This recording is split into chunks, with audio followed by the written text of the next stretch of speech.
Bienvenidos a la reflexión. Si bien las narrativas oficiales pretenden esconder la realidad de los hechos, las imágenes hablan por sí mismas. En el primer operativo para detener a Ovidio Guzmán López en octubre de 2019, las Fuerzas Armadas exhibieron una enorme falta de inteligencia, a tal grado que fueron ampliamente superadas por el poder de fuego del cártel, lo que derivó en que el propio presidente diera la orden de liberar al detenido. Se decidió para no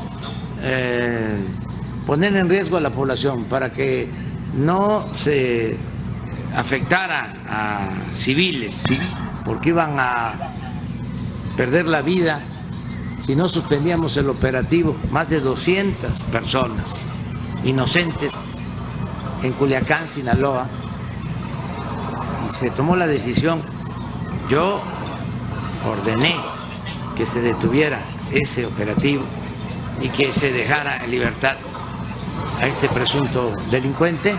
En el operativo del jueves 5 de enero, en la madrugada, el Estado y su brazo armado se mostraron de manera iracunda y resentida. El odio que se vivió, principalmente contra la población de la sindicatura de Jesús María, por parte de las Fuerzas Armadas, en los hechos es totalmente lo opuesto a la narrativa de privilegiar los derechos humanos que presume el Estado.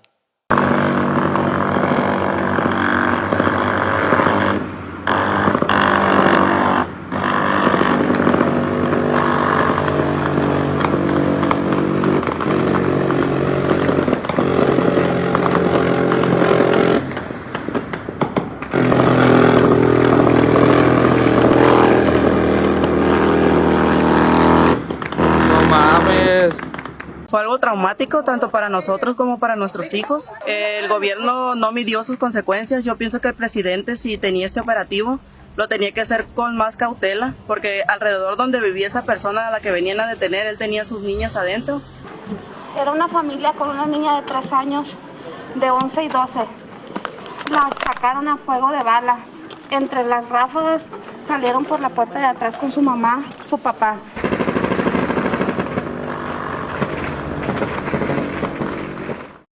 Nos metimos adentro, pero como le digo, pues apilado y cómo íbamos a salir.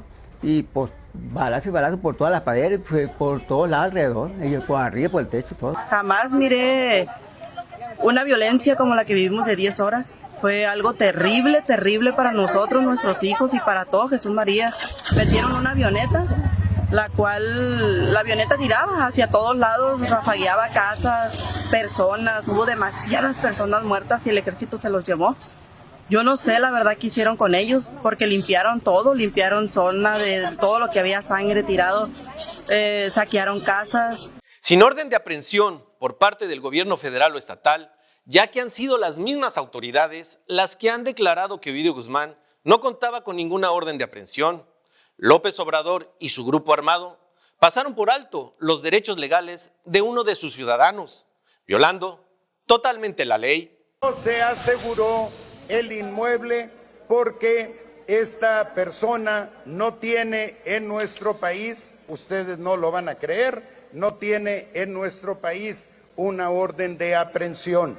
Hay una orden de detención con fines exclusivos de extradición, lo que significa que los delitos por los que se le acusa han sido cometidos en otro país y no en México.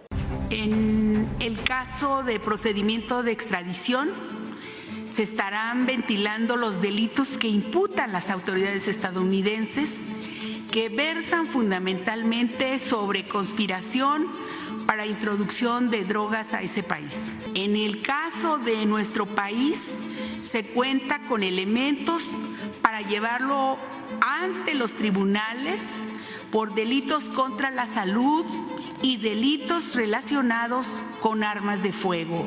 Inicialmente, existen investigaciones también relativas, naturalmente, a delincuencia organizada en contra del detenido y de otras personas más. Claro que lo anterior es independiente de lo que resulte de los hechos suscitados en ocasión de su detención. Ahora se sabe que Ovidio Guzmán fue ubicado en la Ciudad de México y que un reporte de inteligencia del mismo gobierno federal registró un operativo de los Arellano Félix en un centro comercial para asesinarlo. Lo que el mismo informe detalla es que el Estado intervino para salvarle la vida. Las preguntas son obvias. ¿Por qué no fue capturado en esa ocasión? ¿Por qué no se levantaron cargos en su contra tras el evento de 2019? ¿Y por qué el gobierno de López Obrador optó por el terror en lugar de la inteligencia? La Marina estaba cerca de Ovidio Guzmán desde hace más de 2 años, tan cerca que, incluso, evitaron su asesinato en Ciudad de México. Ovidio estaba en la ciudad para reunirse con supuestas autoridades federales. Se movía en una Land Rover y un Mercedes-Benz blindados, pero solo con 2 escoltas. Todos sus movimientos eran vigilados también por 5 sicarios de los Arellano Félix. Estas son 2 fotografías que los pistoleros le tomaron a Ovidio desde un vehículo.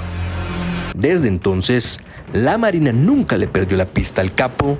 Evidente resulta el contubernio entre gobiernos y los cárteles del narcotráfico, principalmente en Sinaloa.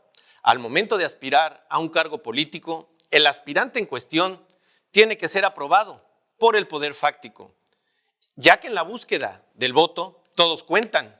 De ahí el por qué no existen órdenes de aprehensión en Sinaloa de sus líderes. ¿Se puede gobernar Sinaloa sin pactar con el cártel? Yo creo que no hay que pactar con el cártel, ¿no? Hay que poner condiciones muy severas. Hay que coordinarse con el narco. Pues hay que buscar una forma de hacerlo. Rubén Rocha es una continuidad de los gobiernos de Juan Millán, Jesús Aguilar Padilla, Mario López Valdés y su patrón, Kirin Ordaz, todos señalados principalmente por el gobierno de Estados Unidos de nexos con el narcotráfico. Lo mismo el caso de Manuel Bartlett en el gobierno federal.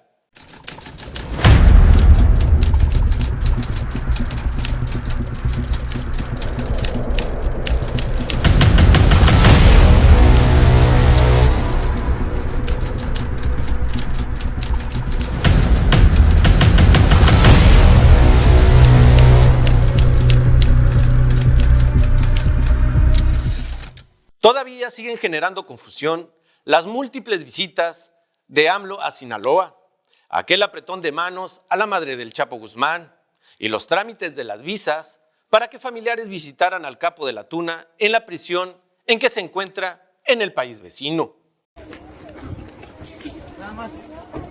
Saludos, no te bajes. Ya recibí tu carta. Sí, ya recibí tu carta. Que le vaya muy bien. Saludó a la señora, a la mamá. Una de mis visitas llegó la señora y la saludé. Y lo volvería a hacer porque respeto a la gente mayor. Las excusas y deslindes de Andrés Manuel López Obrador y Rubén Rocha durante la batalla sangrienta y mortal, ahí se encuentran en videos. En la mañanera de ese jueves 5, AMLO dijo desconocer el operativo. No sabemos todavía cómo están los acontecimientos en Sinaloa. Hay un operativo. Lo que se va a informar tiene que ver con la manera responsable en que se actuó para cuidar a la población civil, que no hubieran víctimas inocentes. Rocha a las horas asomó la cabeza de manera tibia a señalar que fue el gobierno federal quien montó el operativo sin avisar a su gobierno. Durante las primeras 4 o 5 de las 10 horas que duró el baño de sangre, nadie se hizo responsable de lo sucedido por parte de los gobiernos. Pasadas las 11 de la mañana, 7 horas después, salió la secretaria de Seguridad Pública y el secretario de la Defensa, Luis Crescencio Sandoval, a contarnos una historia oficial llena de mentiras, ocultando el nivel de violencia que la milicia implementó en dicho operativo. Estas actividades se llevaron a cabo con estricto apego al Estado de Derecho y con pleno respeto a los derechos humanos. El operativo realizado por las fuerzas federales fue ejecutado de manera estratégica mediante el uso de inteligencia operativa y la coordinación de la Secretaría de la Defensa Nacional para evitar afectaciones a la población y actuar con la máxima eficacia. Decirle al pueblo de México y de manera muy cercana a los habitantes de Sinaloa que las instituciones del gobierno federal actúan de manera permanente a su favor, siempre con respeto irrestricto a los derechos humanos y respeto a la ley. Velar por su seguridad y la de sus familias es nuestra labor fundamental. Pero para el gobierno de Rocha, tuvieron que pasar más de 24 horas de los acontecimientos para darle a la población en un monólogo confuso, con palabras arrastradas, con la cabeza agachada y con una mirada extraviada, que su gobierno es inoperante y carente de realismo al plantear que los grupos armados que levantaron el terror desaparecieron de la faz de la tierra como por arte de magia.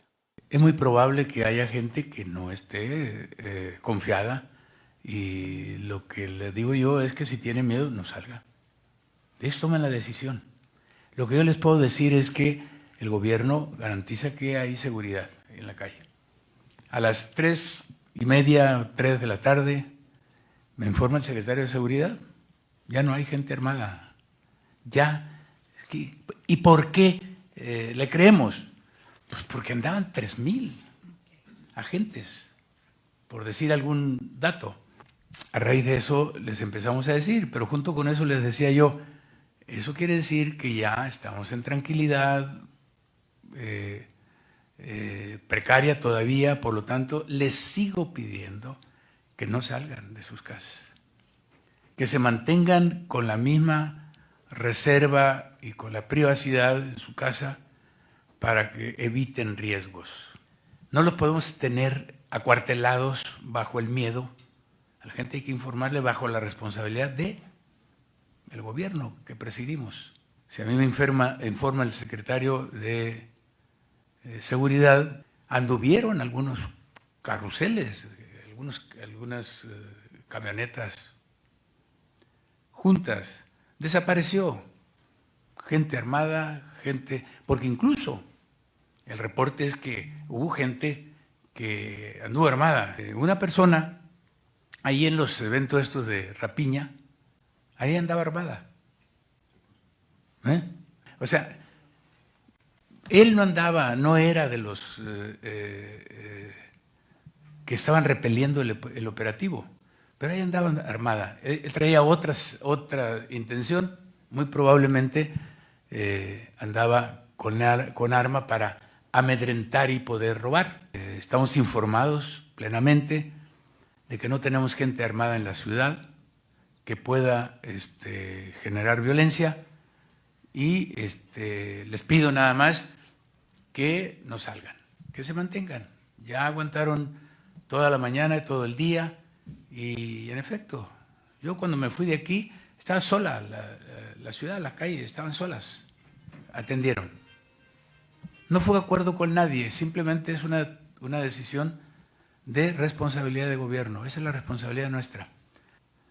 Entonces esa es la circunstancia, por eso es que tomamos esa decisión, porque estamos obligados a informarle a la gente. A los días, Rocha Moya en su semanera pretendió ocultar y normalizar en una narrativa extraviada y ambigua el verdadero rostro de la guerra y el terror vivido por sus pobladores de la sindicatura de Jesús María y Culiacán. ¿Qué puede ocurrir? Eso que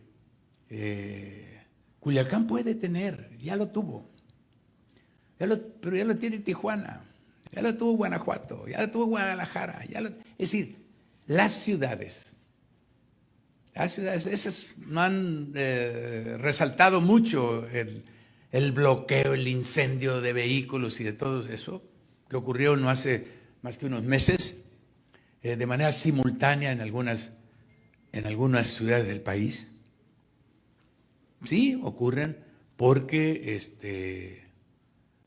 pues porque se confronta a la delincuencia organizada y esta reacciona y tiene un nivel de capacidad de reacción, pues que nos indica esto de aquí. O sea, nosotros vamos a decir, no, fíjate que no hay capacidad de reacción. No, ahí está el nivel de reacción. Aquí, en Culiacán. ¿Qué dicen?